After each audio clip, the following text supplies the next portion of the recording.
Seriously, the hell's wrong with you people? We're bad guys. It's what we do.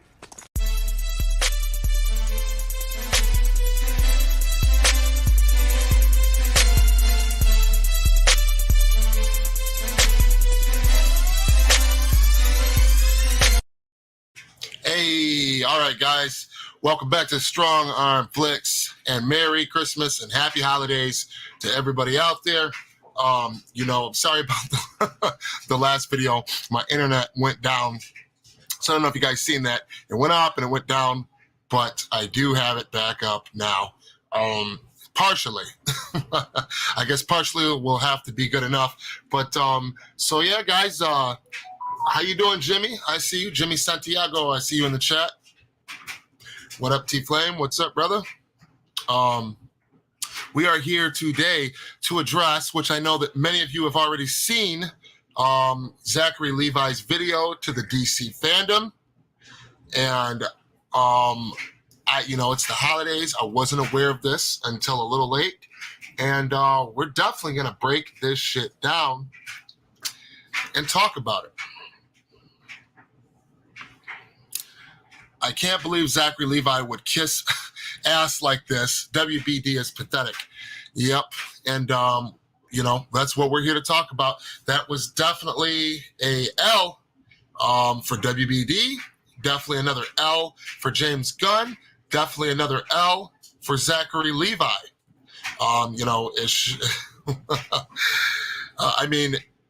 Clearly, guys, keep up the pressure, because clearly this shit is bothering and worrying WBD. Clearly, you guys are worrying the hell out of Warner Brothers, David Zaslav, and James Gunn that they had Zachary Levi come out to basically tell us nicely, shut the fuck up. Stop, shut up. You know what? Let's just dive in. Let's dive in and let's see what this guy has to say, because I heard a little bit of it. I haven't watched all of it. And this Zachary Levi has a message for us, guys. He's got a message. So, let's do it.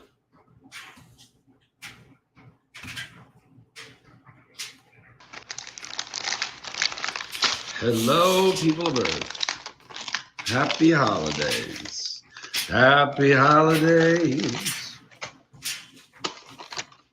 Siri. Oh, what's up? Johan Soaks, Gold Medal Frosty Bite Silver, and E Scissor Hands. Guys, I do appreciate the happy holidays. I do appreciate the happy holidays. You guys got to remember, at the end of the day, this guy is just an actor. He's got a job to do. He's still a human being at the end of the day. He's just extremely ignorant or negligent to everything that's went on, and they are looking down on us from up at the top. Totally different.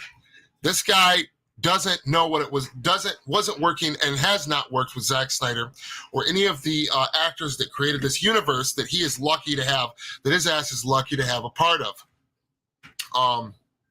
And again, even with Zack's tone and everything, Shazam was always meant to have the kind of tone that it had. I think it might have been a little more grounded, slightly, a little more, if Zack would have had some kind of part in it. But I've never had no problem with his movie. I never had no problem with the tone of the movie. I think that for what it was, for the character he's playing, that it worked. His movie didn't kill it at the box office, though. It turned a profit. And I think for what it was a good movie. That aside, Zachary Levi, as a person, as an actor, the actor that portrays this character, I think he's a bit of a dimwit and a jackass. And he sticks his foot in his mouth, it seems, more often than not. It makes me think back to the comments at, what was it? I don't know if it was a San Diego Comic-Con, or I can't remember what it was, where he was either promoting Shazam, or I don't remember what it was exactly, where maybe I'll look it up. I don't know. where he said something about, the fans, he's sitting there talking to the fans, talking to DC fans. And this is, out in public, some kind of show, he's on stage. And, clearly the minority is not as small as they act like, because every time you see a convention, every time there's a press tour, every time there is a DC panel, there's always multiple fans asking about Zack Snyder, asking about the Snyderverse, asking about the Snyder Cut, asking about Restore the Snyderverse. So this narrative of this vocal minority bullshit needs to stop. And I thought that, quite a while ago when they released the Snyder Cut, that was proof enough that if it was just a vocal minority, we still wouldn't have that movie today. So anybody that has anything other than that to say about, has anything else to tell you other than just that, and they won't accept that as the undeniable truth, they're full of shit. The, what was it? Close to $700 million was raised for suicide awareness and prevention, AFSP, by these fans. It's not a vocal minority, But anyway, if you guys don't mind, we're going to skip through some of the bullshit in the beginning and get right into the meat and potatoes, I like to call it, so we can start breaking this down. You're getting the bronze. Are you guys addicted to seaweed like I'm addicted to seaweed? Because I could literally eat an entire pallet of these. Now, granted, they're nothing. Like it's wafer thin. It's less than wafer thin. I could eat them forever.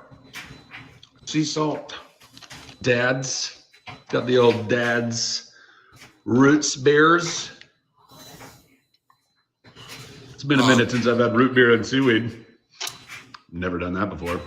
Oh my God. So, I do love a good root beer though. But you know what? Not Taste crazy, aside, right? Good for you. Hey, that was a nice little burp. Hawaii. I know I need to do these more. I need to do little check-ins, one, always. Let's get into daily mental health, emotional health check-in. How's everybody?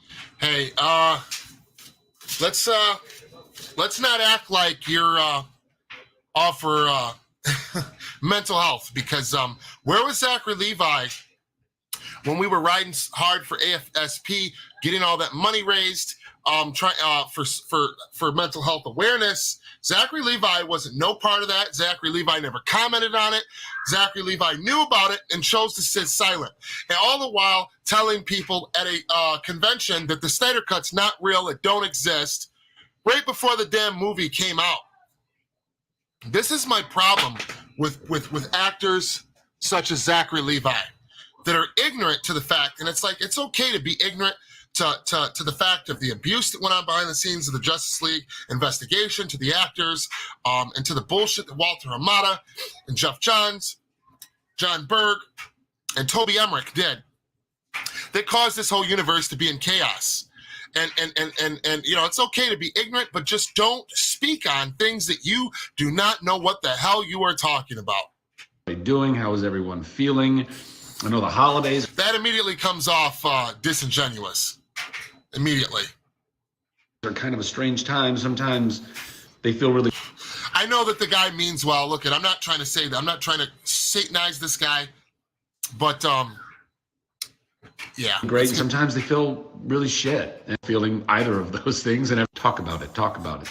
It's just gonna. Let's get into it. Come on, Zach. And then you are worthy of that love. Let me be here to tell you right now. Own that. Embrace that. Take that in. I'm gonna eat another seaweed. What to talk about? First and foremost. Here we go. So, plenty of you out there are following the saga that is the restructuring of DC and our new bosses, Peter Safran and James Gunn. Yeah, I think the whole world is following what is going on right now. And I think you mofos are sweating. And I think that this is a lot more than just you checking in on everybody's mental health awareness. And I also think that it's a bit disingenuous on his part. I really do. Because we know what's really going on. Who are co-chairs and CEOs of DC studios now. And I've seen a lot of chatter. I've seen a lot of people online saying so many things. Yeah, I'm sure you have. And a lot of those things are just blatantly false, or just. No, a lot of the things that you're going to say in this video are blatantly false. The fans and the consumers of this product have a right to voice their concern. Now, let me be clear. I always hear about, and this is a narrative that's just consistently going to the point where I'm kind of numb to it. I keep hearing that, that there's DC fans that are threatening Gunn and his wife. I don't know if that's true or not, guys. It's, there's a massive fan base, and it's much bigger than a vocal minority. And to them people, if you are doing that, if that is true, which I have no reason to disbelieve that it's not, don't fucking do that. You're a complete jackass if you threaten Gunn or his wife. Now, that has nothing to do with this video. He doesn't say that in this video. I'm just saying that there is a line, okay? And don't do that shit, guys. But I also am completely for fire James Gunn.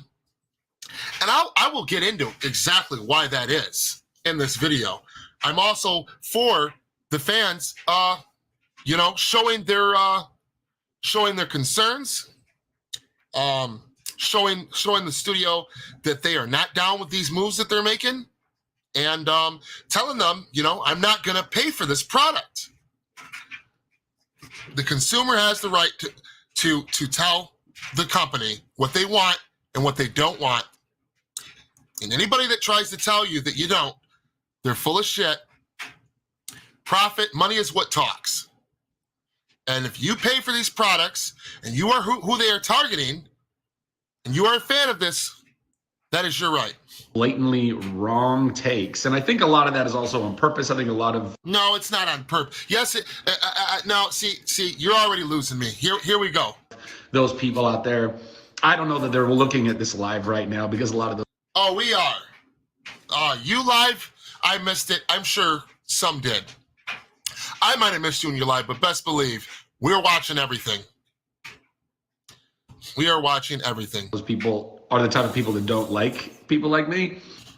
Yeah, I think that's for a reason, though, Zachary, Levi. I think that's for a reason. I, for one, I thought your movie was okay. You as a person, though, you're ignorant to everything, that has went down. You're either completely ignorant, and that's letting you off easy, or you're purposely being ignorant to the fact it's malicious on your side. You're pretending to not know everything that has went down behind the scenes, the abuse to the actors, the abuse to the fandom, the poor decisions the studio's made over and over and over again.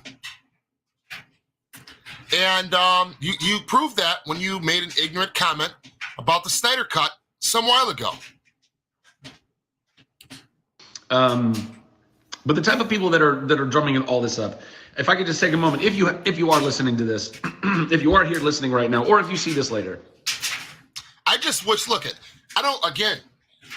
guy's going to piss me off, but at the end of the day, I don't hate this guy, man. It's just, I wish this guy would get his shit right. Like, do a little, if you're truly ignorant to the fact, do your homework before you make a video addressing the whole fandom. I'm not the boss. I don't know what the heck is ultimately going on, but I can tell you without a shadow of a doubt. You don't know, but you're going to tell us anyway. Listen, I loved Walter Hamada. I loved him. Oh, Jesus Christ. Here we go. My God. See, and so already you've lost me and most of the fandom. Let's check in with you guys real quick. See what's going on. Jimmy Santiago. You're right, T-Flame. My choice on who should lead WBD to billions in profit, I would love a combination of Christopher Nolan and Deborah Snyder. Exactly, or Deborah Snyder and Jay Oliva. That is exactly, there you go right there. There you go right there. And immediately what I'm going to tell you guys is it doesn't have to be Snyder running the studio. I don't think that Snyder would even want to do that. But what I'm saying is that you do need to find the right people for the job. And this is just another, let's be like Marvel. Let's be like Marvel. And this is what caused this franchise, this studio, all these L's. And they continue to blatantly just self-destruct themselves. DC is not Marvel. Just because it's cape shit doesn't mean it's the same thing. Jose Diaz, what's going on? Well said, Strong. Appreciate you. I stopped liking Zachary Levi after he denied the Snyder. Exactly, the Snyder cut. Exactly. And like I said, this guy is not this ignorant. He is purposely being misleading. And he has been like that. And clearly, him saying that he's a big fan of Walter Hamada, you know that he knows what it really is. So we do not trust you at all. After your comments, he immediately starts off talking about mental health awareness, basically, in AFSP. But at the same time, where were you at when all this money was being raised for AFSP, when the movement, the Snyderverse, the Snyder Cut, the DC fandom, even the ones that weren't fans of Snyder, we're just down to see some more dope content, trying to make an injustice be done right. Where were you at when all that money was being raised, when banners were being flown across the world, when money was being donated, when fan videos were being made, when the studio released then the studio releases the Snyder Cut, Zack Snyder comes out and does a little press run for the movie, goes on streams, all this shit leading up to this, right? Where were you at during that time frame? Because I know that you've seen and heard about all of that shit, and I didn't see any support. I could be wrong. Listen, guys, if I'm wrong, I'm wrong, and I'll admit it. But where was Zachary Levi then? You come out after all of this is done, and you start your video off by saying this? Like, come on, dude. Come on. All right, let's get back into the video, guys. Let's get back into it. Let's get back into it.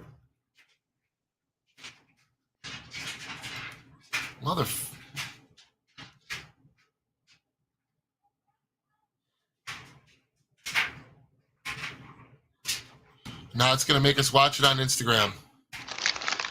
Hello. Why is that? Why is that? Happy holidays. Happy holidays. I at this point right now, I'm still that character. Yeah, we'll see. Because a lot of those people are the type of people that don't like people like me. But the type of people that are drumming all this up. If I could just take a moment, if you are listening to this, if you are here listening right now, or if you see this later, I'm not the boss. I don't know what the heck is ultimately going on, but I can tell you without a shadow of a doubt that, listen, I loved Walter Hamada. I loved him as a boss. I love him as a human being, and I hope to work with him wherever he goes. Jesus. Here we go, Walter Hamada simp. And right now, guys, look at the comment right here at the top of this. And I love this. I love this. I love this. Mr. Levi, and look at this is how, look at guys, this is how I want all you guys to interact respectfully, and let them know you are a consumer and this is your right. Sonny the Batwall, Mr. Levi, with all due respect, I'm curious, how can you say you feel the way, look at this, right at the top of his video. You know that they read all this stuff and they have been all these years and they choose to ignore it and they address it as shady and cryptic as possible. That is on purpose. Mr. Levi, with all due respect, I'm curious how you can say you feel the way that you feel about Walter Hamada when constantly and consistently he did and made decisions that weren't in the best interest of the fans or the talent involved. He was was a scumbag to the likes of Ray Fisher, and he had a grudge against Zack Snyder. He, along with Toby Emmerich, prevented Zack from including Wayne T. Carr as Green Lantern in Zack Snyder's Justice League. I get you're a professional, and sure, you might not have had any issue with Walter Hamada yourself, but it's clear as day the guy was not the best for the job. Probably is where this is going to go. We don't need to read no more than that. But I couldn't have hand chosen two better people to be the people that are helping to now guide where the DC universe is going. Yeah, that is your opinion, buddy. And clearly the writing's on the wall. You don't hear the fans? You don't hear the fans, huh? No, you do. That's why you're out making this video right now. You're doing this because somebody at WB or WBD or James Gunn himself told you to do this. Quit playing us, bro. You know, some things that I've said at a convention, well, actually multiple things I've said at multiple conventions. Yeah, see, there it is, the convention. Yeah, you remember. You remember when you came out and said that bullshit about the Snyder Cut. Continue to be taken out of context. No, it's not out of context, bro. It's not. Be real. Own up to your mistakes. Because people want to do that, because they You said what you said. How is it? Okay. want to stir up bullshit and drama. Well, you can stop that, guys. You think that we're going to stop because you say so? You think fans, you're telling the consumer now, again, what they should think, what they should feel, and trying to silence the consumer of these products and properties, while ignoring everything that's went down, the mishandling these IPs by the studio, and the people that were largely at fault: Toby Emmerich, Jeff Johns, Walter Hamada, John Berg. Like I said, I have no idea what's going on at the end of the day, but I don't need to. I show up and I do my... You don't need to know what's going on? Then why are you speaking on it? Because that means you don't care. Then you're just another talking head. You're a puppet. My job. I'm so grateful that I get to be Shazam. That's good. That's good that, you know, I will say this. That is good that you're grateful to have been able to play Shazam.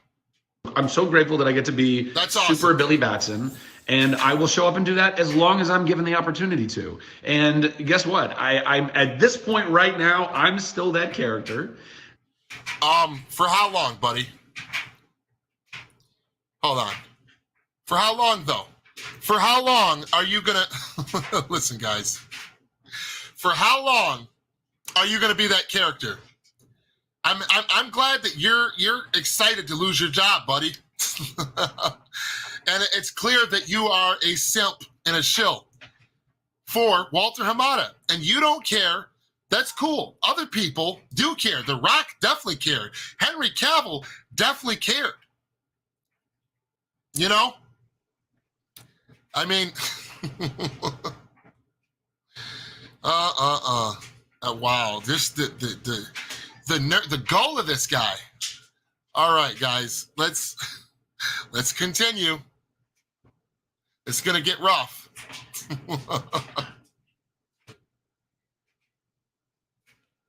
I've not had any, outgoing conversations with the bosses. We have a movie that's literally coming out in March. Hence why you're worried. Because you see boycott WB and fire James Gunn consistently trending along with all of the displeasure of the fandom. And your bosses are worried about your movie. Well, here's a note. How about you guys make better business decisions? Maybe put a fucking leash on that asshat that is James Gunn. Maybe even if he was going to do all this, do you think the time to make an announcement like this about firing all of the talent and rebooting, do you think that the time to do this was before this final slate of original DC connected films were to come out, including yours, Mr. Levi? That is on you guys, because you've essentially told the fans that it is pointless to watch your fucking movies. Why would they spend money on something when they know that they're going to get an announcement shortly after that you're fired, and many more are fired, that there's not going to be a Shazam 3, nothing that happens in that movie is gonna fucking matter anymore. And guys, it's even better than the first one. What does that matter if it's gonna be shit canned? Maybe it is better than the first one. It probably will be, honestly. The first one was really fucking good. Like, I think you're really I wouldn't go that far. It wasn't a damn masterpiece. It was a good movie, though. going to enjoy the next Shazam, Fury of the Gods. I really think you are, and I hope that that's reflected in the box office as well. Right, so here we go. So look at, guys, again, he starts off, talking points, AFSP, which he had no part of, didn't promote, didn't talk about.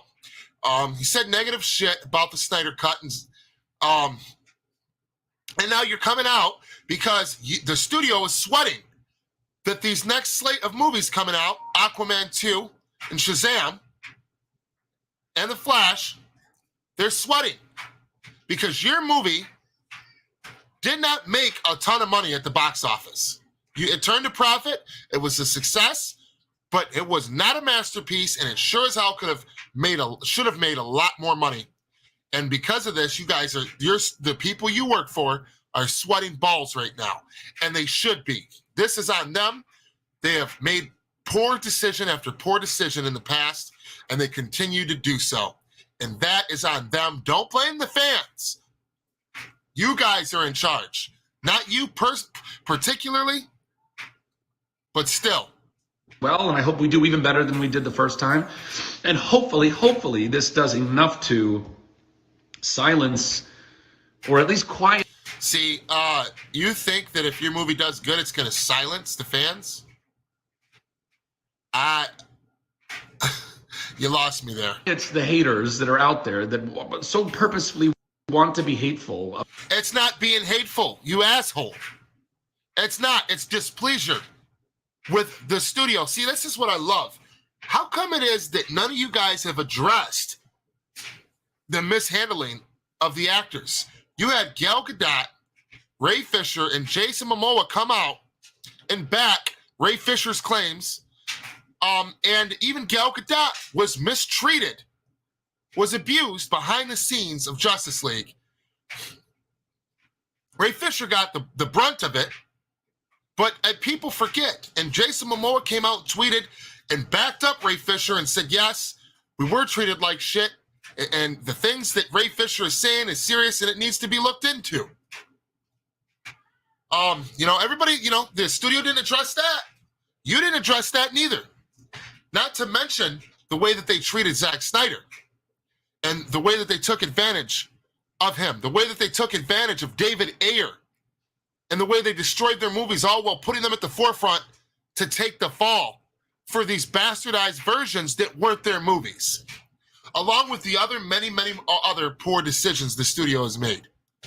But you're not going to address that, are you, Mr. Levi? About, I think, a really charming movie and a charming branch of what DC is. Yes, it was a charming movie and a charming branch. And largely, mostly, not all the fans, but mostly the fans liked and were okay with your movie for the most part. And your character, Shazam, it's not supposed to be dark or brooding. It's supposed to be. Nobody had an issue with the tone of the movie. It was charming to a degree. I understand that we're not as dark and as brooding as... Now, why'd you have to go there? Why did you have to go there? Be direct. You are talking about Zack Snyder and his slate of films. See, and here's the thing.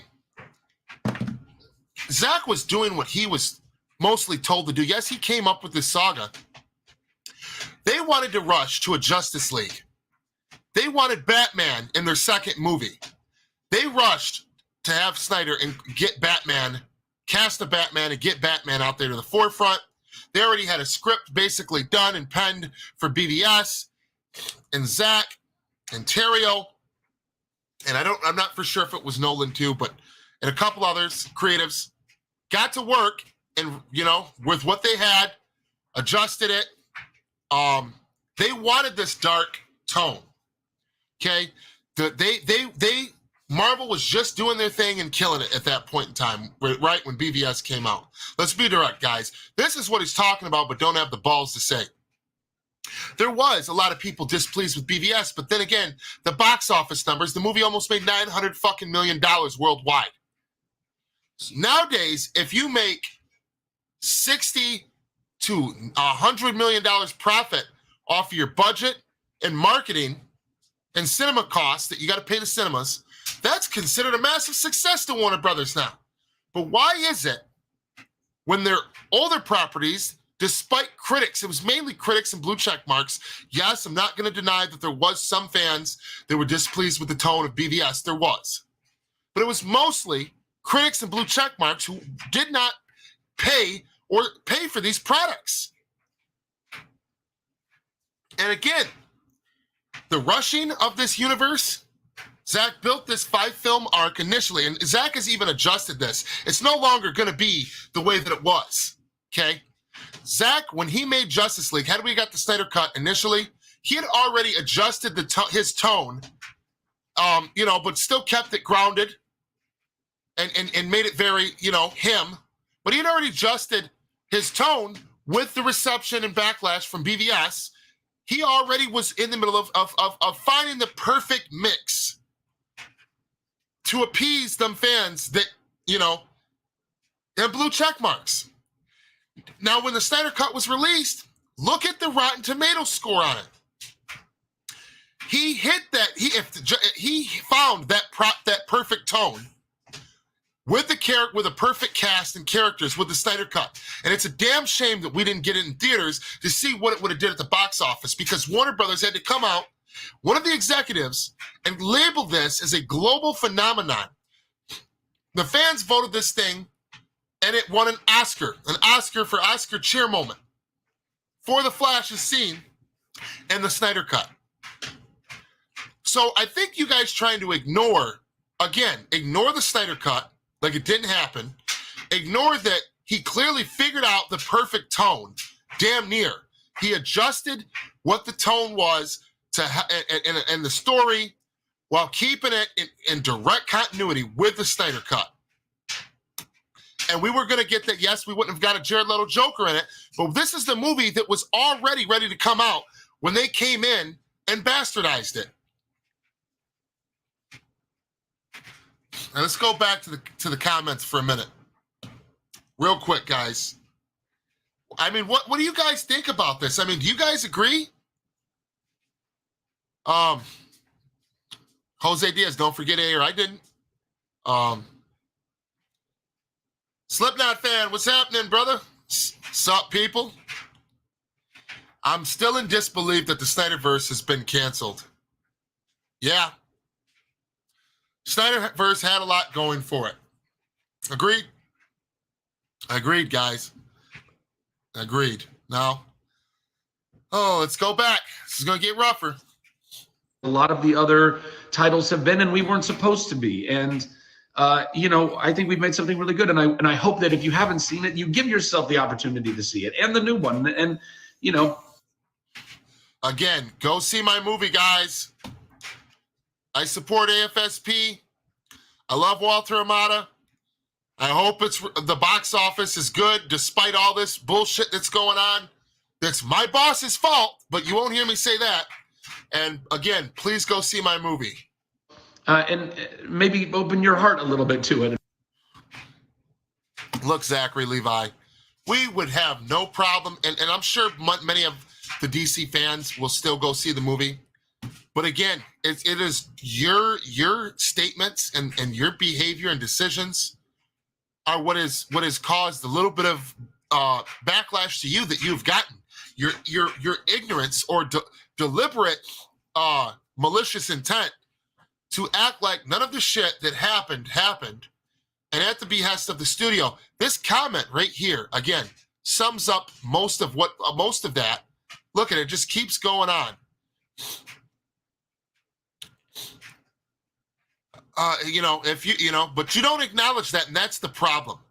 But it's as clear. Let's continue. Let's read this comment. Finish this comment. But it's as clear as day that he wasn't the guy or the person for the job for these specific events.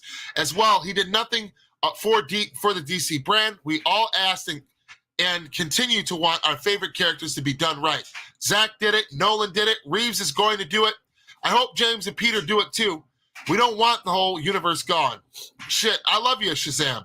Us DC fans, be it Snyder loyalists from the casually to hardcore to the overly extreme, LOL, we're all just fans and want to be treated with respect, and most of all of us want the talent involved to be treated as such. There you go. Perfectly said. You're a cool guy. It's been a lot lately. I'm sorry people have been dicks to you and others. It's not cool. Ain't no fandom or community ever advocating for hatred or bullshit. It's all love, respect, and passion. That guy, I like this guy's take on that. And, hopefully Levi, reads that. You don't have to respond, but hopefully he reads that and takes that into consideration.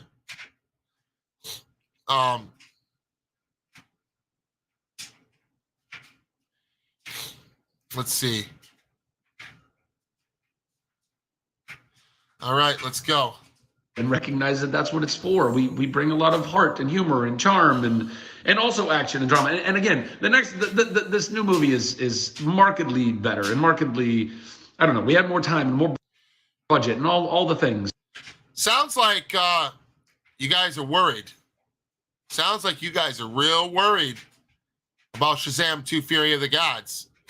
It sounds like you guys are real worried that you have pissed this fan base off to the degree that you have. So keep up the pressure, guys. I really think, by the way, and if you didn't like the first one, still go see the second one, because I think you'll... Again, go see my movie. Go see my movie, guys. Be impressed that we did even better. We did. So there's all that.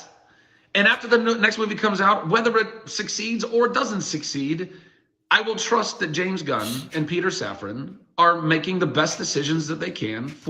Okay, so how are you just going to blindly trust? If your movie fails, that's going to be what? Partially the old regime and partially on James Gunn and David Zaslav, because they have the movie in their control. It's not out. You guys have the power to reshoot it, to shape it, to change it, and I'm sure that you guys already have, because I know you guys are already dicking with the Flash movie. So, no, absolutely. If your movie fails, it's going to be a combination of your property, the Shazam property, being mishandled by the people in charge now, and partially because of the poor decisions of James Gunn and Peter Safran as a whole, and what they have done to the DC fandom and the backlash you're getting for it. For the DC universe. That's their job. That's what they're tasked with. And I think that there's so many things that everyone is saying, like, well, they did this for this. You have no idea the reasonings behind any of the decisions that are going on. And neither do you. But yes, we absolutely do, because we're not just actors showing up for a job, collecting a big fat paycheck and just, with our head buried in the sand. We're the people paying and supporting for these properties. And a lot of these people fought hard to get the Snyder Cut out, know all of the behind-the-scenes drama, and unlike you, have the balls to address it. The amount of conjecture and rumor mill and drama and nonsense. Nah, it's not rumor mill when it comes straight from the horse's mouth. That keeps getting spun around out there on Instagram and Twitter is laughable. It is unbelievably laughable. So I would just say be patient and give them some space and some time to try and... Give them some space and time.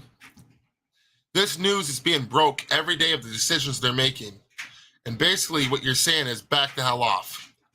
That's not going to happen. And you telling the consumers, some of which are the ones that supported your movies, the first one, so that it didn't flop, you're telling them to back off. That's on you, man. Hey, if that's reflected in your box office numbers when your sequel comes out, Fury of the Gods, that is on you now as well. And really make something special, and I think something that DC deserves to have, and something that Snyder tried to do, and it... Oh, here we go. It just didn't ultimately materialize. Snyder tried to do, and it didn't ultimately materialize. I think it materialized in the form of the Snyder Cut. What the hell are you talking about, bro? What in the hell are you talking about? Did you not see the Rotten Tomatoes score and the audience score for the Snyder Cut? Do you not see right on the back of the box of the Snyder Cut a quote from a critic that says one of the greatest superhero movies of all time? That movie would have been released in theaters. None of this would be going on now because BVS was on its way to making $1 billion, and I'm sure the Snyder Cut been released undicked with. Initially, we would have hit $1 billion with that movie. It's one of the highest streamed movies ever. The merch sold out immediately. All merch. All merch. The internet imploded. HBO Max servers crashed when the movie dropped on there. I'm not saying it's the highest streamed. You know, we don't need to debate was it the highest streamed or did this movie beat it? Did a brand new DC movie, did James Gunn's Suicide Squad beat it in streaming? It doesn't matter if it did or not. That was a fucking 4-year-old, however old movie. Director's cut of a movie. You don't need to compete with a brand new IP, with a brand new property. It did what it did. And it did phenomenal for what it was. And it would have did more phenomenal had we got it properly in the first place. That is the mishandling of these characters and this IP by this studio. Directly. Guys, and so I think that it's a good idea to let these guys. I mean, look, James Gunn is. And again, you can tell he's talking directly to DC fans, but largely the DC Snyder fans specifically. Aside from being a friend, and by the way, Peter is also a very dear friend and my boss already at Shazam. He's my producer, which feels great for me. You know, that's some unexpected nepotism. It's a wonderful thing. But those guys are what? Not just making decisions because they like someone or don't like someone. They're making decisions. No, man. Look, it doesn't matter if they like someone or don't like someone, okay? The bottom line is it's poor decision making and it still continues. Maybe if you were more honest about the whole thing, people would take you a little more seriously. It's based on what is best for Warner Brothers, DC, that entire studio and entity. And so that is your opinion, that you think that it's best for everybody, that they shit can everybody in the universe and start over and try to more closely now copy Marvel. Copy Marvel. Copy Marvel. That's all these motherfuckers do. And DC is not Marvel. It's not.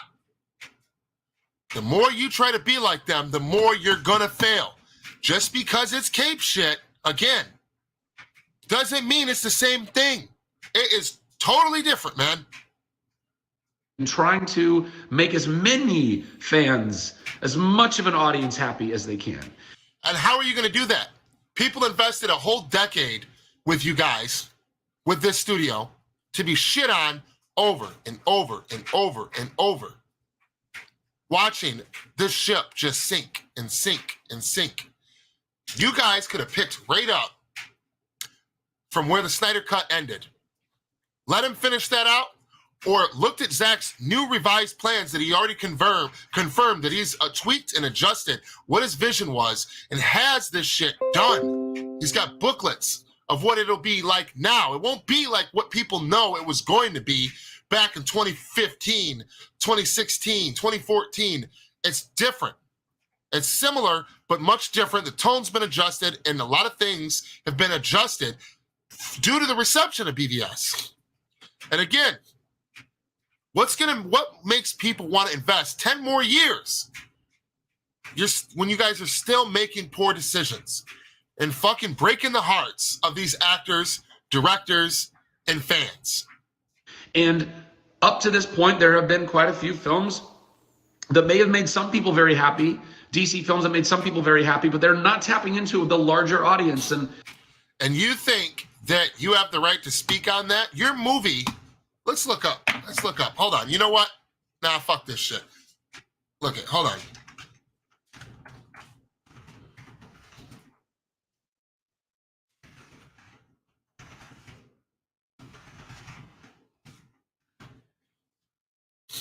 $366 million.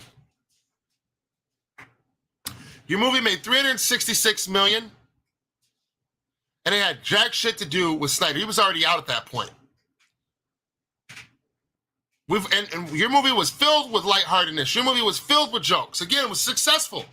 But this was not a slam dunk by any means. So what exactly are you talking about?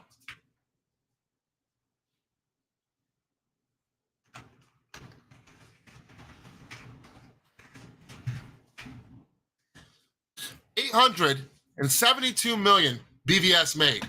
And this is not including the merch. This isn't including the merch. This isn't including DVD sales, Blu-ray sales, home sales, streaming, all that shit. This ain't including none of that.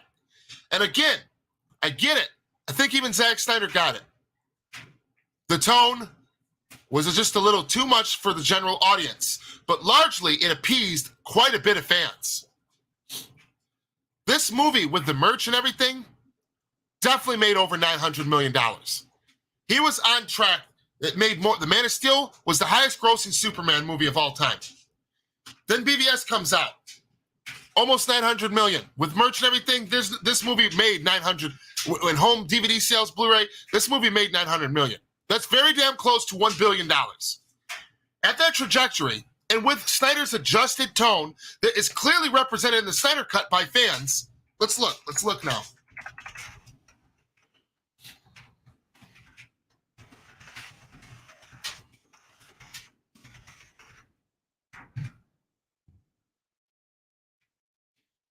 Look at this movie.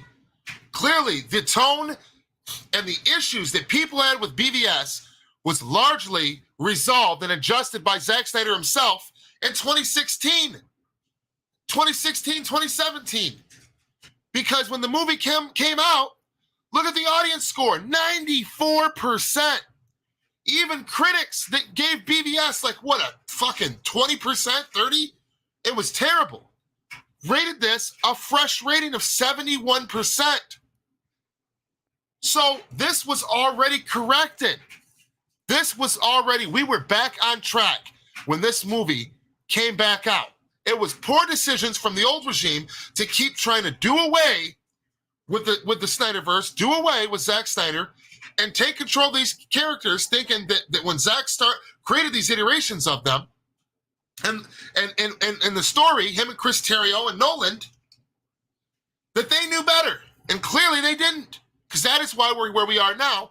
And you guys are consistently saying that you were friends. So are you guys just continuing the bullshit from the old regime? I think that you are. Because you state over and over in this video about Walter Amada being your friend and all this shit. And I hope to work with him no matter where he goes. Please go see my movie. Sounds like a plea. Sounds like someone put you up to this. And it means that the studio, whether they want to or not, that they're sweating and they are listening. Just not the way that they should be. So I want to know, how come we don't address this, the elephant in the room, huh? Why is this not addressed by these talking heads? That's a little disingenuous. I think it was represented in his work. You know, largely, DC is not Marvel. You guys don't know what the hell you're doing. Comment section. Let's talk, guys.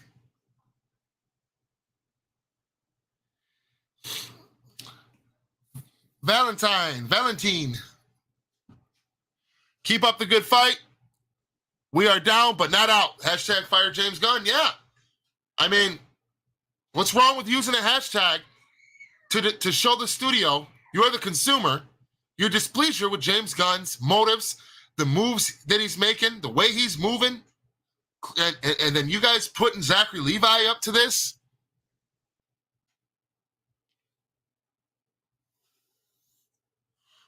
Stanley, I just hope we can get the Ayer cut soon, but with Gunn, meh. Exactly. Why hasn't the Ayer cut been released? Why?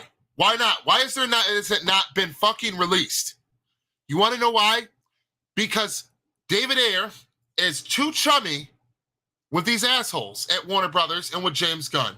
And he's not fighting, and he's okay with whatever happens. And he has a masterpiece on his hands. And you know why the studio's not released this movie yet, and probably won't now that they're doing all this? Because they know that they will be proved wrong again. They will look like dumbasses once again, and they fear, this is what they fear. Look it. This is what they fear. Right here. What happens when David Ayer's Suicide Squad comes out and that mother freaker gets a fresh Rotten Tomato score and an audience score of 94 fucking percent? That's going to be two in a row showing how negligent and stupid and idiotic this company has been, and show that they're making the wrong moves consistently. This is why we don't have the Ayer cut still. This is why it's probably not going to be released neither. Because this is what they fear right here. Right here. Right here.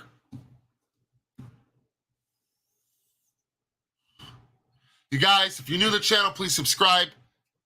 And all you guys in the chat, hit the like button. Please share the video. We're on the road to 1K subs. Help your boy T-Flame, Strong Arm Flix get there. Spread the word. Now let's get back to Zachary Levi, man. You know, Marvel was very successful in doing that, bringing as many people to the table, as many people that could be. Again, we're not Marvel. Why are we still looking at what? And look, here's something else I think that they need to address, guys. Maybe in 2016, when BVS first came out, this was the case. Maybe. I guess there could be an argument for it. But clearly not now. And also, have you seen the moves the moves being made by Marvel now? Their movies are starting to become very divisive themselves. They've got a lot of woke activist bullshit being shoehorned into movies like Black Panther, She-Hulk, and many others.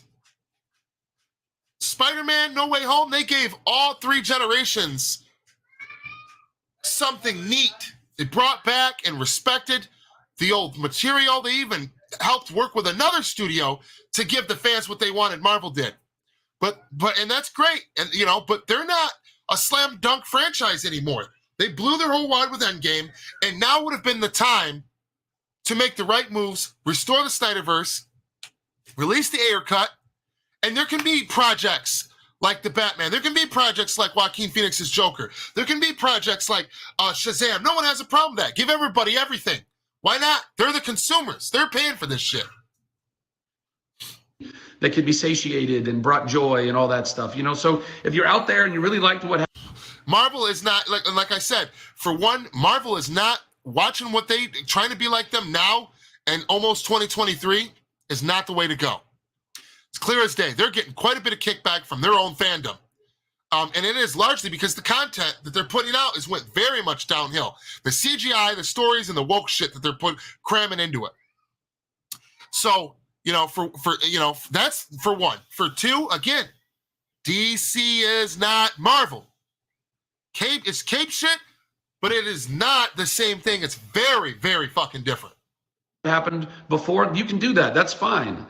But recognize there's This is why they hired James Gunn in the first place. Why? Because he's a Marvel director.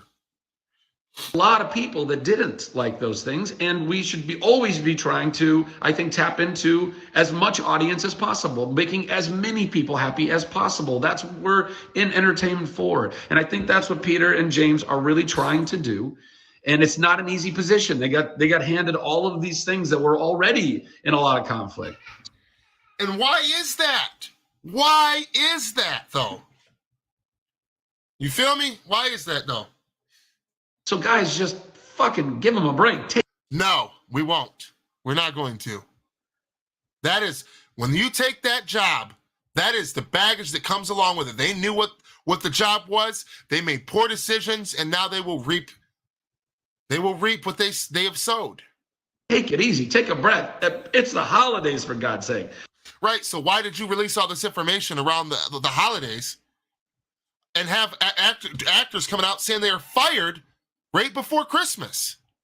And also, with a whole nother slate, your movie, Mr. Levi included, getting ready to come out, and now the fans know it's pointless to watch your fucking movie, dude. Because it's going nowhere. There'll be no more. And if they do, it'll be another soft rebooted entry of dog shit. And there won't be no more. Well, after your movie comes out, you're going to announce that you're done. And that's cool that you're okay with it. That's cool that you are. Other people, not so much. Just go enjoy what these holidays are. Let's give them some time to enjoy these holidays. No. And let's see absolutely not. What's going to happen on the other side of all of this. And like that's all we've been doing for 10 years. I said, I have no idea what's ultimately going to happen to me. I think I'm in a pretty good position. I think. Well, you thought wrong, buddy. I think we made You think simping for Walter Amata is going to, and James Gunn is going to put you in a better position? I think not. A great movie. I think it's going to do well, reasonably well. I hope so. But again, regardless of that, if they decide at some point that, hey, this is the way we got to go, I mean, them's the breaks. That's how it goes. And I hope that people enjoyed. At whatever point I finished playing the role of Shazam, I hope people enjoyed my tenure playing the role and that they come with me to whatever else I get to go and do. That's it. Okay. That's up to you, man. That's up to you with your behavior, your statements. Nobody can control that but you. And it doesn't look good as of now. Okay. So I don't want to, it's hard for me to see all these random comments and it's not random, you imbecile. Where have you been? Has your head been so far up your ass for the last 7+ years? And like basically lies and things that people were throwing around online and not want to respond because I hate lies. I hate deceit. So do we, buddy. So do we. And you're looking like you're walking a thin line right now. Injustice so much. Injustice. You mean like the injustice that was done to the Justice League? The injustice that was done to Ray Fisher, Gal Gadot, Jason Momoa, and Zack Snyder? Or what about Wayne T. Carr? What about Ray Porter? Yeah. You ain't going to win nobody over with these indirect corporate PR responses. Who put you up to this, Levi? And so I want to set records straight. By the way, so does James. He's been doing this for a long time. That's why he's so Oh, okay. Let's hear it. Let's hear it. Let's hear you set the record straight. Active on Twitter because he really wants people to know what's up truly and wanting to set records straight. And so it's, that's why you'll see action from me or him or other people coming to defense. It's not because coming to defense. No, you're making the wrong moves. Yeah, of course you're going to defend. Okay, dude, whatever. we want to get tied up in some random argument with an internet troll. It's because we're trying to help. These are not internet trolls. This is your fan base voicing their displeasure. This is your consumer voicing their displeasure with the moves that you guys are making. Not you, this studio.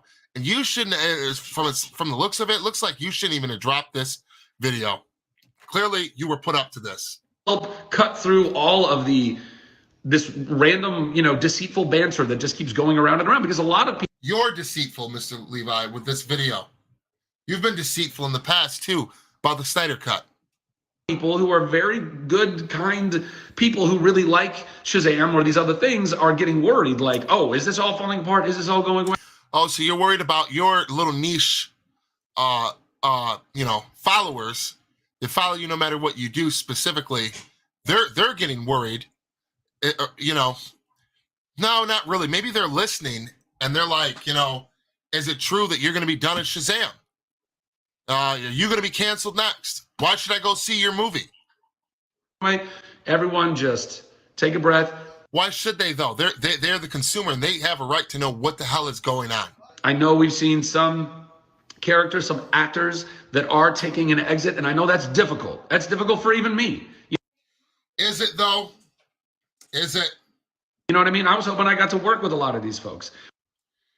You sure don't seem like it.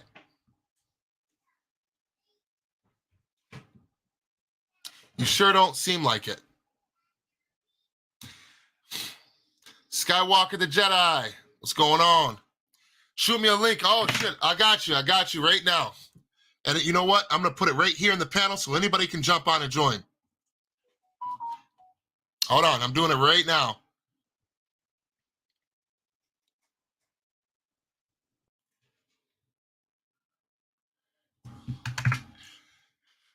There's the link. It's in the chat. It's in the comment section. Frank C. Levi is a simp. Clearly he is. Clearly he is. Skywalker, if you're still in the chat, if you're still here and still got a minute to jump in, there's the link, brother. I'd love to have you on. Love to have you on.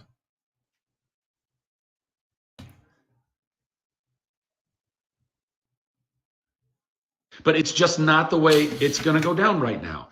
And I think you all need to, whoever out there is still like all drummed up and pissed off, like just trust that James is so, look, if you haven't watched what he did. Trust James. So we're worried, me in the studio are worried about Shazam 2. I'm a fake supporter of AFSP.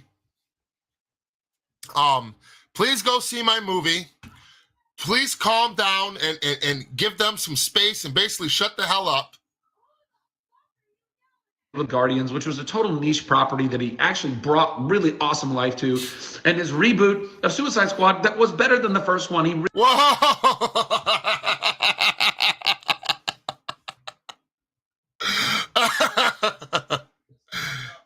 This guy did not just fucking say this. So, hold the phone. This guy did not just say the Suicide Squad was better than the first movie. You just insulted David Ayer and this fandom because, first of all, the real Suicide Squad movie is still not released. So you cannot say that, sir. You guys, this studio refuses to release the goddamn Ayer cut. Second of all, even the bastardized theatrical cut made how much money? How much money? Let's go see. Let's go see. Let's go. Hold on. Okay, let's go see, guys. Let's go see. Hold on.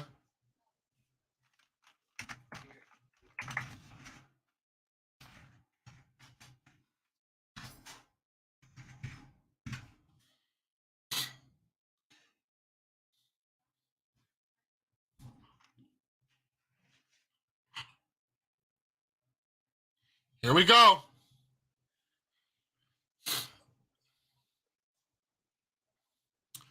$168 million worldwide. Oh, I hear. Oh, hold on. Yo, what's going on, Skywalker? Hey. Yo, what's going on, T-Flame? How you doing, sir? Good. I'm doing good, brother. Yo. I'm just breaking this down, man. I know that this, came out the other day, but I just seen it, and you already know we gotta come. We gotta talk about it over this way, man. Oh yeah.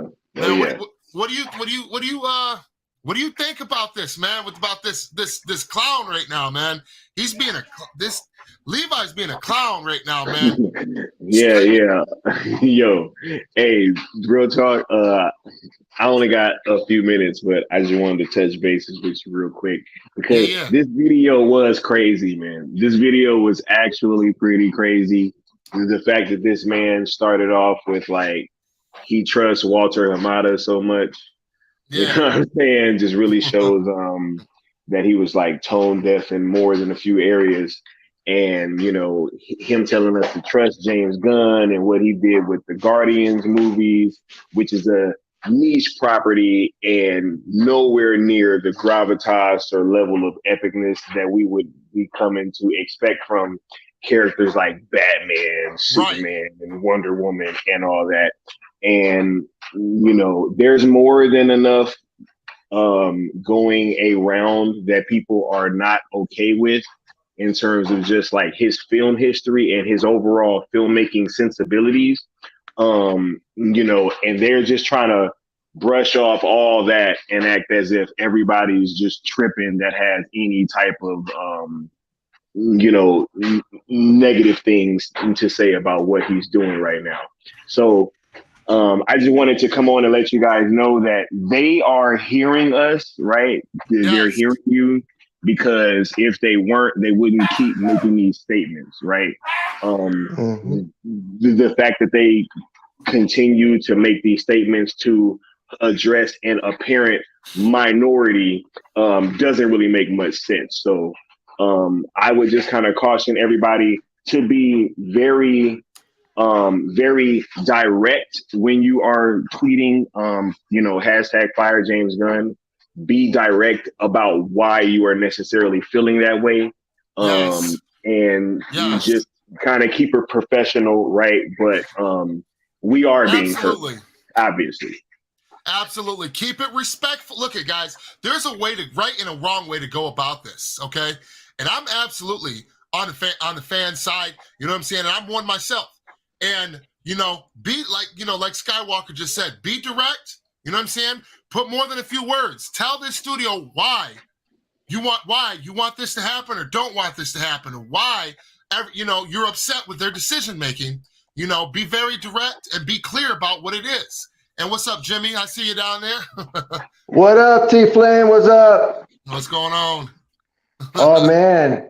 I'm like everybody else. I'm saying this guy is a patsy, and he doesn't know what he's saying. He's actually kissing up to the WBD and David Zaslav and all them people. But you know what? Guess what? I'll tell you what. This states to me that they are, that they're hearing us and they're scared of us. So we got to keep on doing what we're doing. Keep on tweeting away. Let them know, you know, exactly why you wanted to restore them and, you know, restore the universe, because theirs is not going to work at all. But yeah, we just got to keep on doing what we're doing, man. We are making a dent. Like this guy's like, what's your name? I'm sorry, my man. Skywalker. Yeah. Skywalker. Yeah, like Skywalker say, man, we are making a dent, and they're scared of us. That's what it boils down to, man. Exactly. And you know, and like I said, man, in my opinion, this is my maybe just my opinion, but does the consumer, right, have the right to voice their concerns? To voice their displeasure. Now, again, I know that there's a line to that. Obviously, don't go overboard saying some crazy ass, like over the top. Like, you know, I heard, you know, there's always this, like I said, I'm not the one that I've never, you know, underestimated the size of this fan base. You know, that is a mistake that Warner Brothers has consistently made.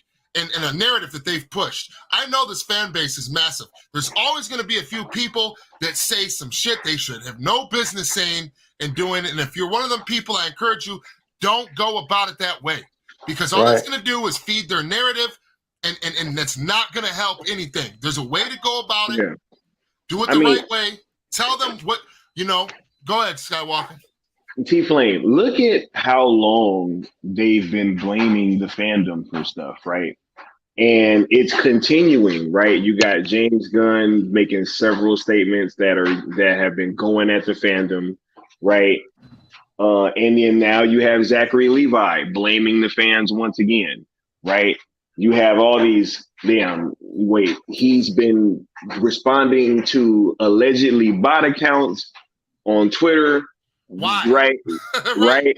But it's all just to feed into this narrative. Like, they need someone to put this on, right? They were just blaming a lot of their talent recently, like The Rock and Henry Cavill, right? With all these leaks that we're trying to make them look bad. So this seems to be par for the course for Warner Brothers. So any case of genuine, like, going overboard that is done on our side will only be magnified, because they're already using bots and all this types of things anyway, right? So I saw some pictures getting circulated earlier, and it seems like those pictures might have come from not even somebody that was in the fandom, but yet everybody is getting all up in arms and saying, "Oh my God, this is why they chose the reboot." And it's like we don't even know the origin of those things, right? I mean, lots of times these supposed drawings or tweets that have been going overboard, they have been linked to some bot accounts, right? So that has happened. Right. Yeah, exactly, man. I just, and this is one thing that I wanted to talk real quick about, Skywalker. I know you don't got a lot of time, but in that video, right? I just got to the part where he says in the video, I believe we're near the end, that he's riding now. He's simping and riding for James Gunn, and this freaking dude just said, James Gunn, he made the Suicide Squad, which was vastly better than the first one. Oh, hell no. and I'm like, and I paused it, and right then that's when I seen your message, Skywalker. And I'm like, oh, we got to get him up in here. But my thing is, right, is how do you measure the success or failure of a movie? Because as far as I know, the measure of success has always been how much profit does the movie make, right? And what was the profit with besides the tone of the movie, the jokes didn't land and all that. That is subjective to the audience, okay? That is subjective. Yeah, Profits don't lie. Profits don't lie. So the first Suicide Squad movie made nearly 800 million. It made what, over 750 million? Yeah, like 770 or something like that. So right. So and it had a huge cultural impact in terms of like Halloween costumes and cosplay and just overall impact on the zeitgeist. The Suicide Squad kind of came and went. Right? Not only that, they won an award for the music that was in that movie. The soundtrack, yes. Yeah, the soundtrack. You see, so that's good. Yes, and first of all, the soundtrack was fire. Now, did all it was fire? Man, they had Lil Wayne, Rick Ross on that bitch. Are you serious? Are you serious? Not to mention, over here, you know what I'm saying, in Flint, 93.7, they was playing that I talk to you. I'm 93.7 constantly, man. That shit was the most requested hip hop rap song of that year, just over it, the whole year. Them two songs and I'm a sucker for pain. And what was the other one? Them two tracks on there. The Purple Lamborghini with Rick Ross. The Jared Leto's Joker was in the fucking music video for it. They had the Bohemian Rhapsody cover, right? Yeah. Right. They had a fire ass soundtrack, highly successful soundtrack. The marketing, they killed it with the marketing. You know what I'm saying? And then again, it had a huge cultural impact. I seen so many girls and dudes dressing up like Harley Quinn and the Joker that Halloween after that movie dropped. And the next Halloween. Okay. And then taking into consideration, Suicide Squad won a fucking what was it, an Oscar or an Emmy? An Oscar for best makeup or some shit like that? It won an award. That's right. I forgot about that. Award, hold on. Academy Award, I believe. Hold on. Suicide Squad Academy Award for Best Makeup. This fucking movie won an award. The soundtrack was largely successful. The marketing was largely successful. You know what I'm saying? The cultural impact killed it. The movie made almost $800 million at the box office. Let's look at the box office. Oh, wait. I have a great question. What? Go ahead. And that's just domestic, right? Oh, no, that's the Suicide Squad, right? Oh, yeah. Oh, my goodness. Wait, but my question is this, right? Did that movie make more than the Batman did? Close to it. That's an interesting question. I never thought. Hold on, let's check that out right now. It's close to it. I think it's I think tied. I think they tied. Hold on. Yeah, that's what I'm saying. It was close to it. Well, let's see what the budget was though. Hold on. Okay, so Suicide Squad. We got to make sure we get the right Suicide Squad box office mojo. Okay. So they keep showing the first one or the second one every time I look it up. 2016 box office mojo. Here we go. Okay, so it said 746 million, but okay, so 746 million. But what was Suicide Squad 2016 budget?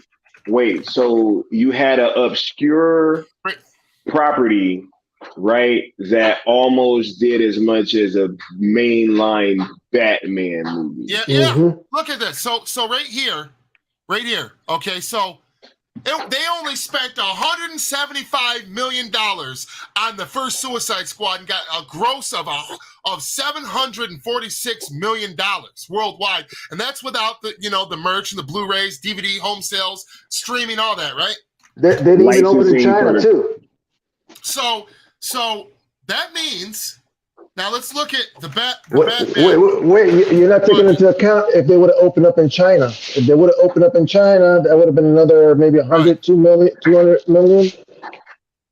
Crazy. Okay, so the Batman, so 100, the Batman cost 100, no, I think it was like 190. It's saying, let me look at Box Office Mojo.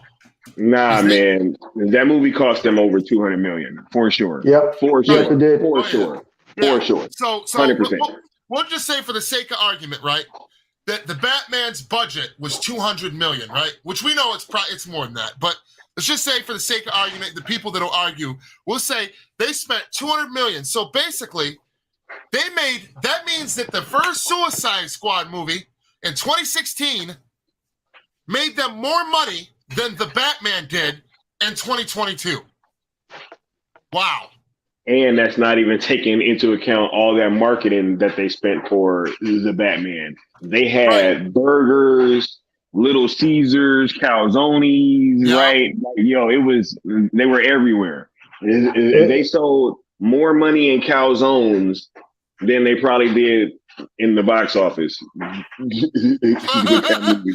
Real talk. It makes you think like this studio doesn't like money because and they feel like they're delusional. Like don't you see the success of these movies?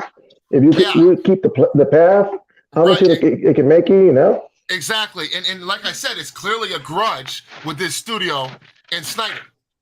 Regardless, clearly this grudge match shit has been passed down because now they just this dude keeps on talking about how great Walter Amati is. Clearly, the old regime has coached you mofos and put you guys up for this and helped pave the way for you guys to have these positions. Clearly, right. So you guys are continuing the narrative of the old regime and taking L's, and you ain't happy you taking these L's. Man, take that L burger and sit down somewhere, Levi. James Gunn, take that L burger and sit down somewhere, my guy. I do have to left, go crazy. buddy. Exit left. Okay. Hey, but anyway. And I was just gonna touch on that, right? This does seem to be remnants of the old regime really getting some people in place. I mean, look, James Gunn is super tight with Jeff Johns, you know what I'm saying, and all these people, right? So it's like, should we really be that shocked that this is all happening, right? They're literally just taking what Walter Hamada had planned to do, but just kind of expanding on that, right? Yeah, so they're expanding on that idea. Yeah, they got their boys in power, finally, right? And this is what we are left to deal with. The same old fights that we were having back then, right? I'm very shocked that this dude even got in this position, judging how much money that theatrical outing lost Warner Brothers, right? And then the middling success of his TV show Peacemaker, right? That thing pretty much did YouTube numbers, right? And then at this point, we are in a situation where this dude is co-head of DC, right? And people are unhappy. My only advice is that, hey, if you are unhappy, right, just make sure that you are very direct on Twitter and or all your social medias when you are talking about these things. Let them know exactly why. Don't just hashtag fire James Gunn and just bring up his past. You have to be very clear. Exactly. And I agree with Skywalker and look at we all know about the old tweets that he did that were very fucked up and distasteful. But the thing is, man, is that's old news now, and we can't let that be our main talking point because we're gonna look like damn clowns the way that they do. Okay, speak direct to them and tell them about this is more about the history of this studio, what they've done to the fans, and what they're doing now to these actors in this universe, and how they are consistently ignoring their consumers that pay for these products. And that is being represented in the box office. And I guarantee, maybe I'm wrong, but this will probably be represented now in the box office for Shazam 2: Fury of the Gods. And they nuked their 2023 slate. I mean, let's just keep it a buck, right? They really it makes you think, right? Yeah, they have hindered the success of all these upcoming movies significantly, right? But once again, I would just try to stress that, hey, just be direct and clear when you are speaking about why you want James Gunn fired. I want to say thanks for letting me come through, T Flame. You know what I'm saying? You already know what's up. Much love, homie. Much love to the homie Jimmy. It's my first time meeting you, right? For the whole chat and for Replay crew, much love and appreciation. Thanks to all y'all, yo. I'll see y'all next time. Take it easy. Peace. Peace out. Hey, T Flame. Yeah. You know that James Gunn is still in contract with Disney or Marvel, I think it is, all the way up to March of this year. So I think there's a conflict of interest right there with that too. I just don't understand how these guys from WBD chose this guy to be the head of DC when they know he's in contract with another studio. You know what I mean? Again, from a business standpoint, that is ludicrous. Exactly. That is insane because you already remember back in the day, like the a couple years ago, with Civil War and BVS, the comparisons, and who did they have? Joss Whedon. Joss Whedon weaseling around that studio behind the scenes, all the main talking points and plot lines from BVS got leaked before the movie even came out. To Marvel, and you see a lot of this in full effect in Civil War. Exactly. G.F. Johns is another part of that equation. And Joss Whedon. That's right. So the fact that they're doing this again with another person, with James Gunn, means they haven't learned shit. Nope. And honestly, like I said, I mean, they got to have somebody that's smarter than your average Joe running this studio. It's crazy to me. Well, you're right about that. I got a new hashtag for Twitter. I'm going to be hashtagging now hire Deborah Snyder and hire Jay Oliver in place of Gunn and Safran. Yep. And I know that right now I've seen this rumor and I've seen this being reported on. I feel like this is I don't feel like this is true, guys. I pray to God that it is, but don't let them gaslight you guys. You know what I mean? This sounds too good to be true. That Deborah Snyder is going to a meeting on Monday. Yeah. Like I said, I hope that that's true. That would be amazing. But let's be real, guys. You know that's what needs to happen. But let's be real, guys. Let's not get our hopes up too high for that because you know how these people like to do social media tests on this fandom. They like to fuck with us. They like to play games and be disrespectful to us. This could be false information put out there specifically to try to show how toxic we are. So just be careful with that. But I hope that it is true. Yeah, just take it with a pinch of salt. But at the end of the day, you keep on hoping for that exact thing to happen. That's what I'm hoping. If in fact it does happen, that'll be a good call for the fandom to unite again, and let's just bring these movies back online, man, the way it's supposed to be. Let's make some money. You know, you want my money? You got to earn my money, man. Exactly, to put out the best product. Yeah, put out the best product out there. Don't nobody owe them shit, man. We don't owe them our money or our time. They've had that for 10 years. They've been doing that shit. Yes, you're right. Disrespectful and just bitch slapping this fandom and all the creatives involved that were worth a damn. And that's why is there's still no damn Ayer cut out. That is insane to me. Man, that movie should have come out 2 months ago, man. I was hoping that movie came out 2 months ago just to see the masterpiece that David Ayer created. Exactly, man. I just, and like I said, it's absolutely, there's the absolute reason. Hold on. This is the absolute reason why this current regime with James Gunn being in charge, why they don't, let me go back to it. This is why, right here. It's called Zack Snyder's Justice League. This is exactly why they are not going to release the Ayer cut now, this new regime, and I know it. Because Zachary Levi's talking point talks about the tone, how it wasn't wildly liked, and how it didn't come to fruition. But here's the thing: Snyder already had took into consideration the people that weren't happy. It was mainly critics and blue check marks, but there was a small portion of fans that were genuinely displeased with the tone and shit of BVS, of it being a little too dark or this or whatever. Yeah, so those are the minority. You can see this reflected in the Justice League. It's a lot more hopeful and optimistic. It's still true to his vision. It's still got dark moments, and it tells a story even better. And it's reflected in the Rotten Tomatoes score. They shit all over BVS, and look at it's got a positive 71% on Rotten Tomatoes, and the audience scores a whopping 94%. That's us talking right there. That's us talking. The minority, like they call us, we're not the minority. We're the majority. It was a slant. Exactly. We are the majority. They keep pushing this narrative. This movie shut down the internet when it came out.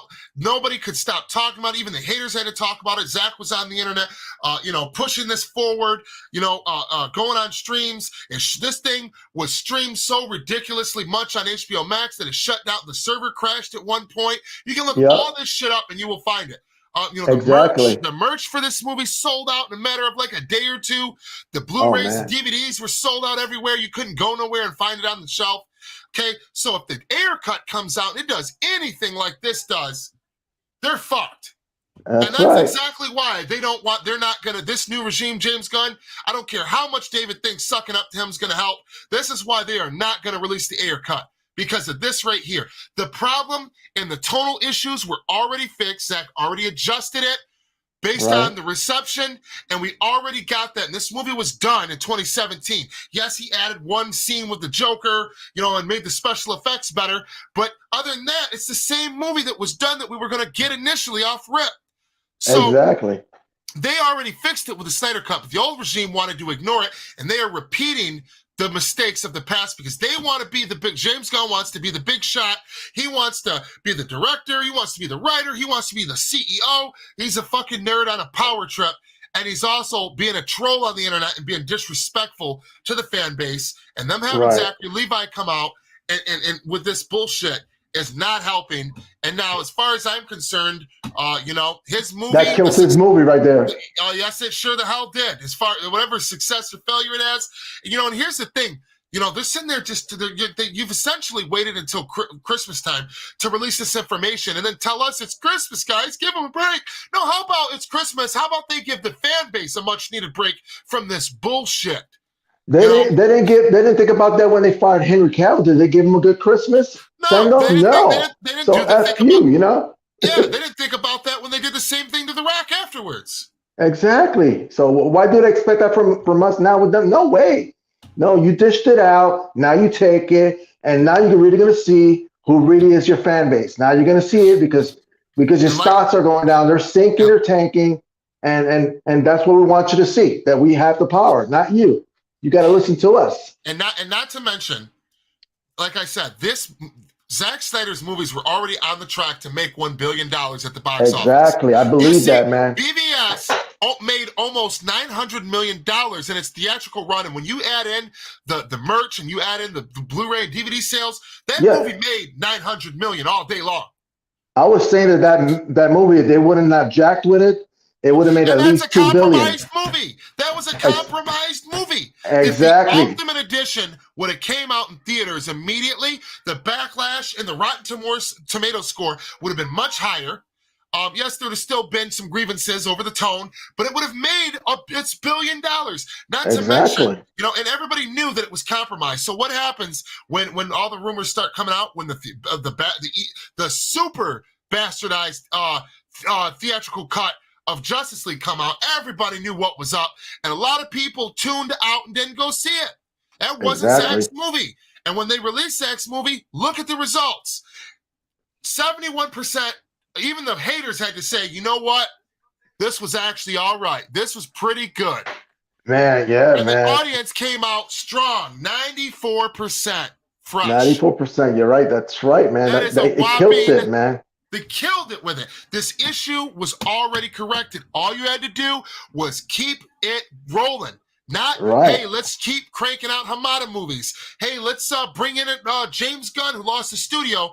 James Gunn's movie lost the studio hundreds of millions of dollars. Exactly. And it was essentially a Deadpool movie with shittier jokes. Yeah, I know. Deadpool's jokes that were the first one, first Deadpool was amazing. The jokes were amazing. James Gunn simulated Deadpool with the Suicide Squad. It was a fucking massive failure, and the jokes were piss poor, literally piss. Exactly. Jokes. I didn't like it one bit. It really didn't grab me. So now you guys, again, let's ignore the fan base. Let's continue chasing after Marvel. They ain't gonna catch up. They won't do it. They can't catch up to Marvel, man. Marvel's already got their thing done, and we're past years past catching up to them. Like, this shit is stupid. But look though, let's finish this video so we can end this stream. Made something incredible there. Right. He understands. Can you guys hear him? He understands comic books, guys. Yep. He understands world building. Does he though? So when he says that the movie was better than the first Suicide Squad, how do you say so when the fans were not happy with that? For one. For two, the movies lost hundreds of millions of dollars. The second one did. The first one was wildly successful, except for critics bitching and crying. And they were bitching and crying because the movie was a bastardized cut, and we haven't even seen the real movie. True. He understands how to do right by the canon and also by the... No, the fuck he don't. By the characters and also by the audience. And Peter's there to... he's an incredible diplomat and business person. I've worked with him now for years. Just breathe. How about you guys take it like a man and don't tell the consumer that they're not allowed to voice their concerns? Right. It's gonna be okay. No, it's not gonna be okay. You've got Henry Cavill coming out saying he's fired, followed by The Rock. It's not gonna be okay. Not for the fans that have been giving you assholes their money for 10 years and dealing with these bad decisions. It's going to be better than okay. But we have to give them that. Better than okay. We have to give them some respect and some trust in that. These are my 2 cents. You take them for whatever you want, but that's what I'm... You should have kept your 2 cents to yourself because this ain't your 2 cents. You've clearly been put up to this by James Gunn and Walter Amada, your friend. He says in here how much he loves Walter Amada. He'll follow him to the ends of the earth. Hopes to work with him again. That's what I'm saying. Okay. Another seaweed sack. All right. It shows their ignorance, right?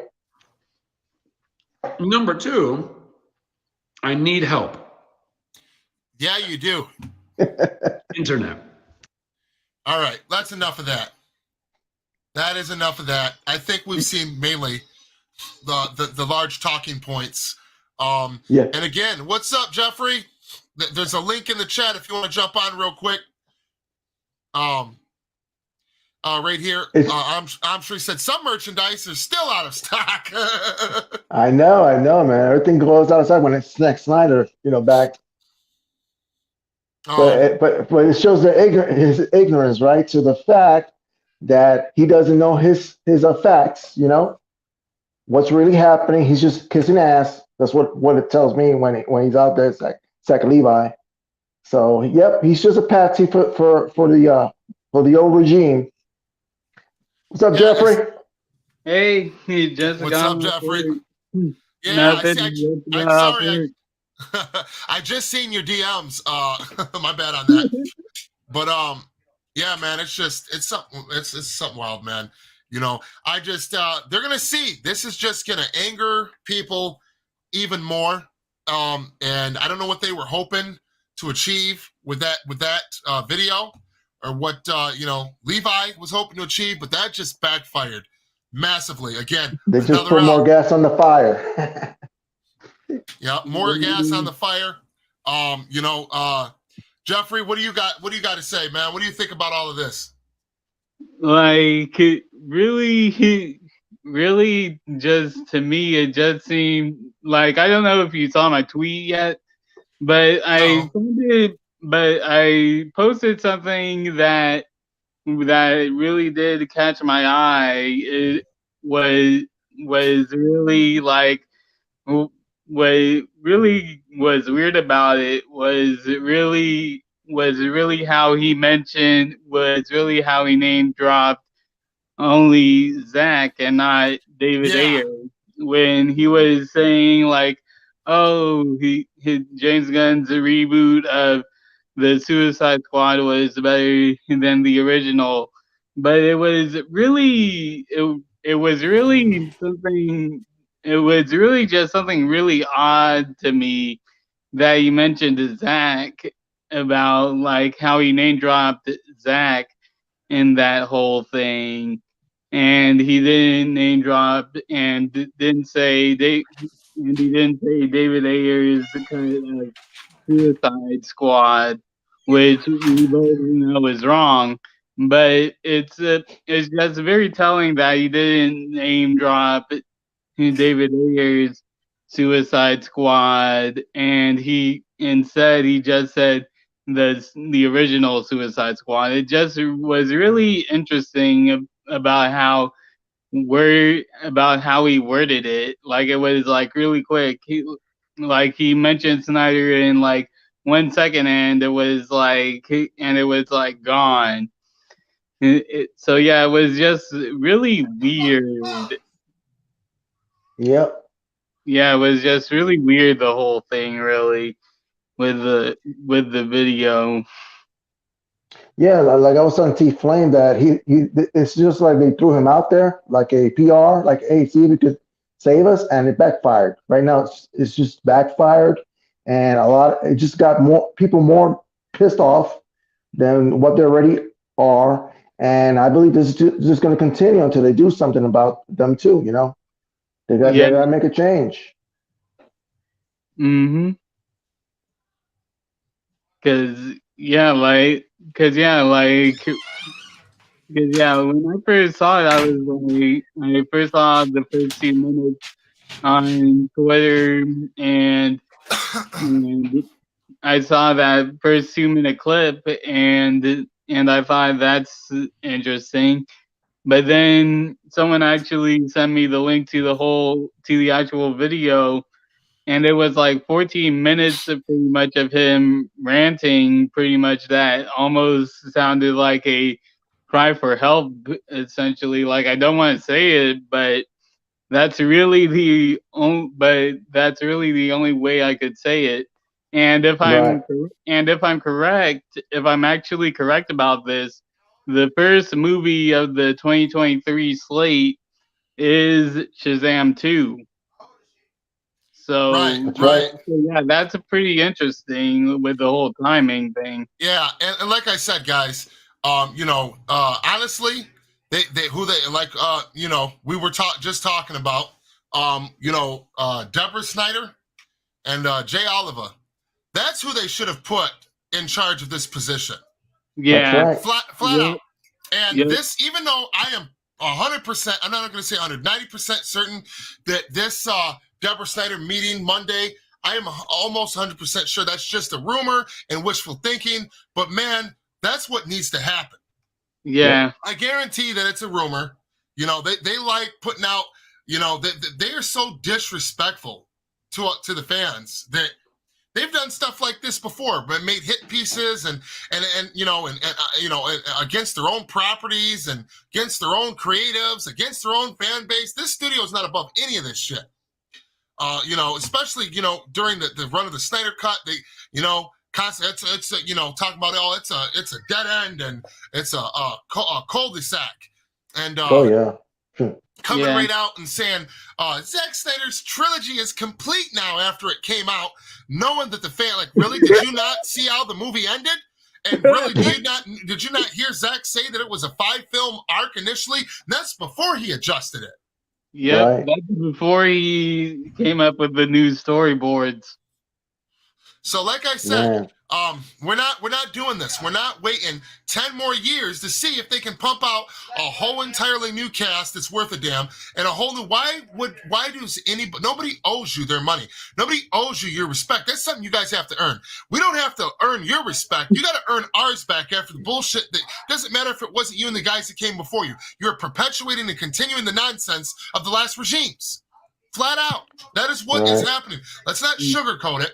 And I like how he mentions that, you listen to the video and it's basically like, I don't know if I hope I'm not recast. Please go see Shazam 2. We're worried about the box office. That's what I got from it. Yeah. And, give James Gunn a break. And, Zack Snyder's movies weren't for everybody. That's the talking points that I got. And the rest was just wishy-washy, being undirect PR nonsense. They just don't understand what they did to themselves. That's essentially what they had Levi come out and do. Yep. And they were clever with him coming out trying to act like he was just having a sit down, doing a regular video. No. You work for these companies. You're part of Hollywood. You're a big, famous, rich actor and all this shit. Get out of here with that. And then he talks about people being dishonest on the internet and just blatantly saying things that aren't true. No, that is what your company practices, not us. We are blatantly to the point. That is you guys that do these, walk arounds, these reach arounds, and these, shady antics and stuff like that.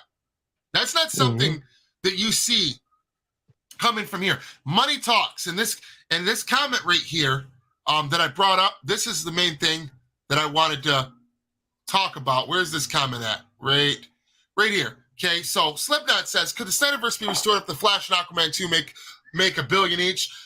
No, because the first Aquaman did make $1 billion, and they continued sinking the ship after Aquaman, and it's been a downhill since Aquaman, for one. For two, the Flash, that's already no involvement of Snyder at all, and they are consistently reshooting and dicking with that movie.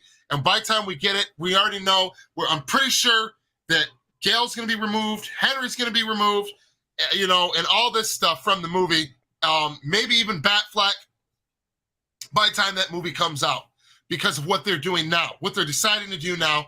And like I said, on top of that, no, because they don't care. Here's the last reason why it doesn't matter. Because they've proven over and over again, they don't give a damn about money. And they keep sinking the ship and having to sell the company every couple of years. So hell, Zaslab's probably going to sell this company again here in a year and a half. And really, that's really the thing about this whole thing. Like people have now started to pay attention. Like ever since the hashtag has been going around, is like people have been paying attention to the actual stock that Warner Brothers Discovery has, and stuff like that. Yep, it's sinking. It's sinking fast. And I keep bringing this up. I'm gonna keep bringing this up right now. Like, as of right now of this live stream, they're $50 billion in debt. So 50 billion with a B. Right. So really, like, once again, like, right now, this is pretty much what DC is right now with their fan base. Like, where the MCU, this is the only comparison I'm going to make with the MCU and the DC cinematic universe. The comparison with the anticipation of the Marvel movies is, man, I can't wait for Ant-Man 2. I can't wait for Phase 5. I can't wait for Secret Wars and that Kang movie that's coming out. Right. While for DC fans, it's like we're actually worried. Like we're actually worried right now about where DC is headed. So, you know, I would argue we have been worried for some time now, yeah, but now I we're definitely worried. We're super worried. Yeah. But Yeah. you know, and I want to address this comment. Kamal, or I'm sorry if I pronounced your name wrong. He said it was Zach's pentology of DCEU movies. Man of Steel, BVS, Justice League. I believe that WB at the time was looking for a 10-year and beyond CBM universe formula like MCU. But here's the thing, though. They initially, when Zach was in power there, they wanted a 5-film arc. They wanted to hurry up and get to a Justice League. And after that old regime was slowly being phased out towards the release of the Snyder Cut, before it, right around that time, Zach adjusted all that to make it go way beyond that if he was ever given the opportunity, and also adjusted the tone, which you see represented in the Zack Snyder's Justice League. And the tone would have been like that moving forward. It would have been like the Snyder Cut moving forward, which I think he finally found the sweet spot. Nobody's perfect, you know what I'm saying? And they wanted initially a dark take and grounded like Nolan. They were looking at the success of Nolan's movies. They wanted Nolan to do the job, not Zach initially. Nolan is the one that put Zach up and referred him for the job and stayed on as like a producer or something, and helped him develop Man of Steel, which was you know, and that's the thing. He did that tone. Zach is known for doing that tone, yes, but they wanted that tone for DC specifically because of the wild success and praise for Nolan's Dark Knight trilogy. So he adjusted the tone, listening to the backlash and the legit people that legit didn't, you know, there was some legit people, not just blue check marks and critics, not a lot, but there was some legit fans that didn't care for the tone of BVS. And he listened to them concerns, and it was represented and adjusted, and you can see it come to fruition when you watch the Snyder Cut. And when you go, like I said, you can see that represented with the critics and the fans. When you go to Rotten Tomatoes, right here, this movie, unlike the other two entries, was instead of having a super negative rating, this bitch has a 71% fresh Rotten Tomatoes score rating and a whopping 94% audience score. So they was shown to them right then and there and proved to them, okay, Zach already figured this out and nailed it down in place. You guys panicked and refused to acknowledge that every move that you're making, continuing to distance yourself, continuing to try and dismantle this universe and the 10 years that your fans have invested in it, is not the way to go. But they don't care because they don't like money. And they don't. And that's the thing too. Like I said this like a few years ago, like way back before the Snyder Cut even got announced, that DC right now, for the like, ever since I want to say ever since after Aquaman came out, they've been basically throwing darts at a board to see what sticks. Like that's basically what they've been doing. That's true. Like that's so true. what they've been doing. Like before it was a whole train, then it's like before there was a whole train with the whole straightaway to the station. Then the train got derailed and the passengers got out, and then went into like a salon and started throwing darts at the board to see what sticks. Like that's essentially what's been going on for the last few years. Yeah, and they're continuing to roll like that. They're continuing to operate like that, and it doesn't work like that. And you know, right here, like Frank C said, the stocks have dropped 60% since Cavill got fired. Oh wow! Wow! Yeah. Let it continue to fall. Let it continue to fall. Wow! And the thing is too, wasn't there like someone that said that this is the lowest the stock has been since 2008? True. That's what they said. They said, yep. 86, I think.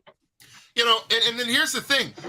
What does it matter? Why does this studio keep trying so hard to come up with these big, bright fucking ideas when they clearly suck at their job? They suck so bad they can't even choose the right kind of person to run this studio, to do the damn job, because they know, at least Zaslav was smart enough to know that he's too goddamn dumb when it comes to cape shit to run it. So let me hire someone, but he chose wrong. He chose wrong. I think that the writing is on the wall and it's clear as day now. Yep.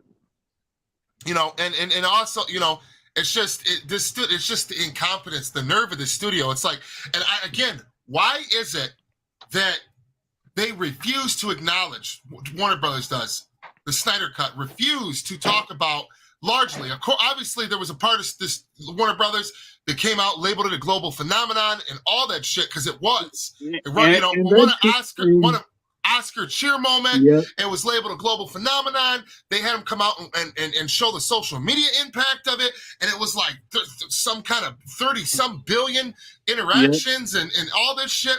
So, you know, the streaming numbers, you know, it did wildly good on streaming. It crashed the HBO Max server at one point. The merch sold out. Right, it's very clear that you have this golden goose on your hands. Yep. And you're continuing to just fumble the ball, pass it off, fumble the ball. And this is the thing that was really interesting to me. Like, a lot of people probably don't remember this, but I do. Like, when, like, after Zack Snyder's Justice League came out, there were a bunch of HBO like sub accounts that were coming out. Like, it was like HBO India, HBO Asia, HBO, like basically all of the international Warner pages coming out saying that Zack Snyder's Justice League was in the top 10, top 5 most watched HBO content of that country. So the international divisions clearly know what's going on, and they clearly have shown what has been shown, right? So, and this was really the interesting part again. This is the really interesting part again. This is the reason why I bring up the HBO Max International accounts that posted what was most watched that year for HBO Max. The main Warner Brothers HBO Max accounts didn't say what was the most watched at that year for 2021. Like, really think about that. All of the international accounts are showing what was most shown for the top 10 most watched content of HBO Max for that year, but not the main accounts. That's really interesting. Yeah, that really is interesting. Because you know why? Because there's still a power struggle from within, and there's a part of the studio that knows that this is the way, that what the right way to go is, but they're clearly not enough of them, or they're not in the right positions to be able to make the important business decisions to make it happen. But let's watch this again. I know it's been a while since we've seen this video, but let's watch it again. Again, Zack Snyder's Justice League. A treasure trove of superhero movies, series, and animation. Whoa. With something for fans of all ages. It's all your favorite characters, finally, in one place. That's crazy, right? We've got the most iconic movies coming to the platform in the months ahead, including Joker and Batman vs. Superman. God versus man. Day versus night. As well as the global phenomenon that is Zack Snyder's Justice League. As well as the global phenomenon known as Zack Snyder's Justice League. Yep. I am not going to waste it. Again, the writing's on the wall. The work has already been done for you. Zach finish this movie for free just to get it out there for you assholes, to save you money and time. Handled it all. Gave you a golden goose. All you had to do, the work was done. All you had to do was continue onward with the continuity created. And even if he was tied up doing Netflix, all you had to do was keep within continuity and push out whatever projects you wanted till the man came back to pick up where he left off. That fucking simple, man. The fans told you the slate that they wanted. The fans told you, that they'd be okay with. Yeah. It's very simple. That's the crazy part. It's like, hey, do this, and they're like, no. And we even know that Zach said that Ben Affleck still wants to do that Batman movie with Batman versus Deathstroke. Oh man, that would be killer. That would be a killer. They're still saying no to it. Like, what is going on? Like, man, it's really weird. Like, what's going on? Like, it's like we're pointing you to the direction of the Golden Goose with all the signs and stuff, and you're still going the opposite direction, saying no. Like, it's like really weird. Right. Exactly. It's like, it's like they say that you can't fix stupid, and that's the way they're acting stupid. Because I'm telling you, man, since the very beginning of Zack Snyder's Superman, Man of Steel, that's what brought me back into the movie theaters, to see comic books. I said, I want to see this. And when I seen it for the first time, I seen it actually 4 times afterwards, I knew from when he started talking about BBS or bringing something another movie, and Kevin, what was his name? Kevin Tushihara. Yep. There was sabotage from that moment. I said, I'm noticing a lot of sabotage because this guy wants to tell Zack Snyder to mandate him on 2 hours or keep him on 2 hours, and you can't do that to this guy. He's a visionary. You gotta let him breathe. Let him do what he needs to do, and you'll have gold in your hands. But he never did that. So I've seen the sabotage from the very beginning, and it just continues, and that's what people are sick of right now. Exactly. Now let's watch this. Listen to this guy's, excitement. And this is how I think most DC fans were feeling when we seen this shit live on the news on ABC. Let's go. Oh my gosh, I'm so excited over that. Shout out to you guys for that. Cheer-worthy moment, yes. All the writing is on the wall. It's very simple, man. Very simple. To continue to ignore your fan base and ignore this fucking masterpiece of a movie that literally, if I had the box right now and I didn't have to get up and go in the other room and leave, I'd bring the box in here. Actually, you know what? You guys go ahead, continue. I'll be right back. But yeah, like, it's really interesting now that since we're on the topic of the Oscars real quick. Like, it's really interesting that the only 2 DCEU movies, like the actual 2 DCEU movies that have Oscars, are Zack Snyder's Justice League and the butchered version of David Ayer's Suicide Squad. Which got an Oscar for makeup and costumes. Right. Like, that's really interesting to me that the only 2 DCEU movies are technically Snyderverse movies. Like, that's really interesting. And you know what? They even won against Spider-Man Coming Home. Oh yeah, Spider-Man No Way Home. And exactly, they went up against them. Look, they got the award for that. The best scene. Think about that. They beat Avengers Endgame and Spider-Man No Way Home. Like, that is some steep competition. Exactly. And look, we came out on top, but Disney does not. I mean, not Disney. DC does not pick up on that success. It says it's right in front of you guys. Come on, wake up, man, or let me slap you with it.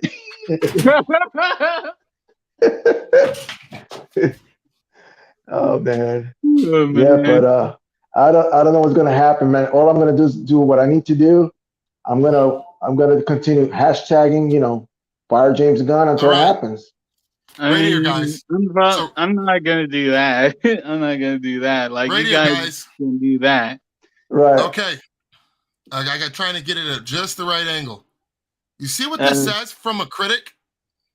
One of the greatest superhero movies ever made. Right on the fucking box. Right on the fucking box. Yep. Wow. I mean, I don't understand. How easy is this? Yeah. How easy is this? The consumer has told you, made it very clear, and even the fucking critics and have. Really, like, once again, like, really think about this. Like, you have a whole cliffhanger of Darkseid, and then somehow in that mindset, in your mind, you're thinking, hey, you know what? I know I have this movie that sets up Darkseid as the main villain of the DCEU, but you know what? I'm gonna reboot the whole thing. Like, that doesn't make sense to me. Like, what in your right mind as a business person, it makes you think, you know what? I see the fan base that supports this movie, and this movie has a huge cliffhanger of Darkseid coming to Earth for the anti-life equation, but for some reason I just want to do a reboot. Like, that to me just doesn't make sense. Like, that doesn't make sense. That really doesn't. And here's an HD version. I want to watch this one real quick, because this was.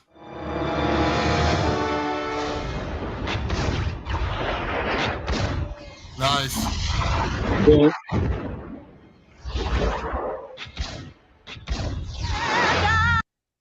Let's skip in.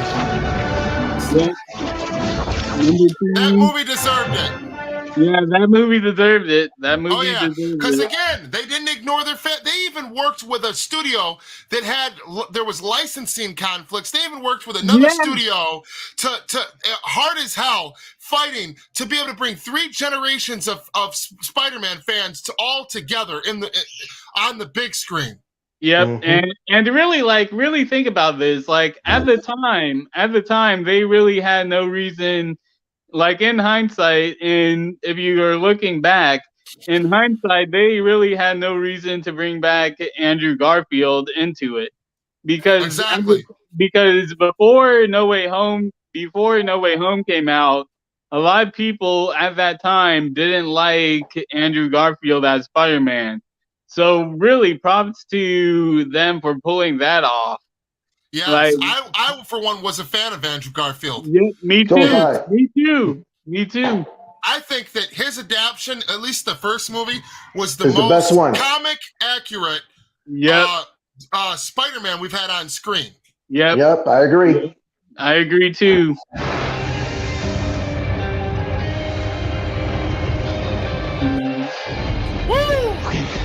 Just gotta go faster than the speed of light, far beyond the speed of light. You gotta break the rule, Barry, and you gotta do it now.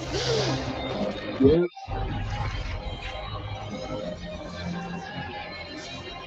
Zoom! Woo! Every time, man. Goosebumps every single time, man. The score, the visuals, everything, man. Goosebumps. That scene there surely beats the one that Josh Whedon did with I mean, even though it was a good concept or a good idea with the Flash going up against Superman, the race, remember? Oh yeah. But this scene right here is way better. Yep. Now, do you guys think that we're gonna get that same heart, the Ezra heart, and drama and special effects and story in the Flash movie that we just seen there? We'll be lucky to get that. With the amount of reshoots that this movie has, like, with the amount of reshoots, delays, director changes, writing changes that this movie has gone through for years on end, like, I really, like, it's gonna be, like, I think that at most it's probably gonna be CW season 1 Flash. If we're like, and I'm being honest, like, with how much reshoots this movie has gone through, like, I'm really worried about what that first trailer is going to be like, if it is true that it's going to be revealed at the Super Bowl, because really, like, I really am worried about what that first trailer for the Flash is going to be. Yeah, that's true. I am too. I am too. You know, and I just, you know, I want to see. Last thing I want to bring up, guys, is I want to try and find the numbers for the what company was it, or who was it that came out and did the Snyder Cut for you know, social media engagement numbers. I know I'm trying to remember it, but yeah, they also did the same thing for the Oscars. Like, they were kind of mediating the Oscar votes to see what was legit and what wasn't. Like, yeah, I'm trying to remember what that company was. Here's one right here, and I want to jump into this. Supposed to be the last one that I pull up because I don't want YouTube to flag the damn video. I don't know. They've been goofy lately, and I don't. But this is what I want to. The Snyder Cut. Now, Nope. Hold on. Well, this is our movie, but he's got it. So Agency, the company behind the social media marketing campaign for Zack Snyder's Justice League, finally revealed the official social media statistics for the movie. I'll play their video first, and then we shall break down their article. 2017, fans have been clamoring for Zack Snyder's vision of Justice League. The writing is on the wall. I mean, I don't understand. To our movie review, developed a social marketing campaign focused on community management and epic creative, honoring Zack's vision, ultimately delighting fans and breaking social campaign records. So, breaking and delighting fans and breaking social media records. Yep. And streaming numbers and merch numbers, and critically, it was a critical success with the fans and with critics. Was, you know, like you said, T-Flame, they dropped the ball. Yep, and shout out again to our movie news for having this up, because we probably wouldn't be able to find it on our own. Yep. So appreciate that. Served the always-on fan base while we used Facebook and Instagram to reach mainstream audiences. We created rollout strategies for the film accounts and partners to build a unified ecosystem. Yep. Most of all, we activated the fans. Happy birthday, Mr. Zack Snyder. Happy birthday. Happy birthday, Zach. Happy birthday. We engaged directly with audiences to boost conversation while actively listening to adjust our strategy in real time. You see how easy it is to listen? You see how easy it is to listen? Yep. Yep. Including converting top-performing creative into paid media opportunities. Our massive social campaign earned over 34 billion impressions. 34 billion. Billion impressions. Helped make Zack Snyder's Justice League. That's combining Twitter, Facebook, and Instagram. Tremendous. Did you hear that? There's still this narrative about it didn't do good on streaming numbers. They came out and set the record straight. This shut down HBO Max. Campaign earned over 34 billion impressions and helped make Zack Snyder's Justice League a tremendous success for HBO Max. A tremendous success for HBO Max. There. Boom. Imagine if they would have put this in the theater for just 2 weeks, maybe 3, maybe a month. Even dude. I mean, it was a 7-year-old movie at the time? Yeah, 7 You put it in theaters, it's nothing but financial gain. Exactly. And that's the thing, really. And that's the thing. Like, if you also consider, like, the media saying that it doesn't exist, it's bad anyway, don't watch it.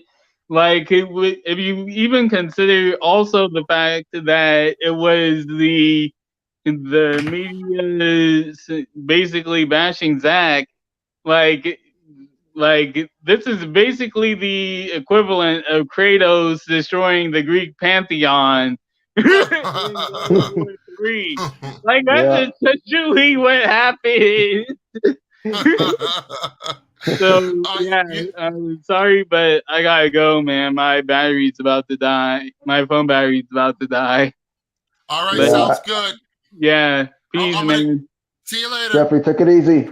Peace. I got to bounce too, T-Flame. But hey, guys, don't forget to check out the Four Nerds Network. They have the JL2, the animation. So I'm going to be checking that out today. I think it is at 7 or 6. I don't know. Oh yeah, I'm going to be checking that out too. Thank you for bringing that up, Jimmy. And I got to get out of here too. It's Christmas Eve. I got family here too. And yeah, guys, I hope you guys appreciated this video. And all that aside, I just want to wish everybody a happy, Merry Christmas, and happy holidays. Happy holidays. And all of that stuff. So, but all right, guys, see you later. Peace. See you later, man. Peace.